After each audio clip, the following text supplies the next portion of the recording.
I don't know. I've been thinking about that and like, how do we get better at seeing what's valuable instead of seeing what's popular? I've been fascinated by the top thought of the Hank Aaron Award and the MVP are too often both unanimous and it's the same person.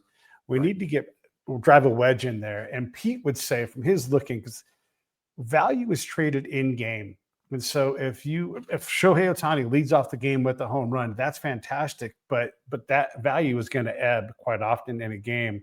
And the key moments, the things that matter, they show up. And these season long numbers like WPA over the whole season is muddy. But if you look at the individual games when they rise to a certain level, you start to see value, even if the player is a low grade player, if they were big at the right time. So I don't know. I've been thinking about that and like, how do we get better at seeing what's valuable instead of seeing what's popular?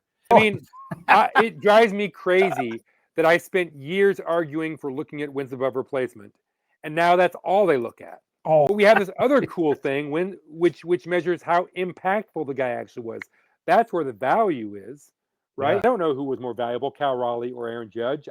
But if I needed to know, if somebody said, "Hey, this is part of your job," well, I would look at everything, not just this one thing. And I would submit that Shohei wasn't even the most valuable player the last 2 years on his team, that somebody else was. I've seen the games and I've looked at him, and there's a lot of times when Shohei is incredible. I love watching him. This is not a knock on him, but somebody else was the guy in that game.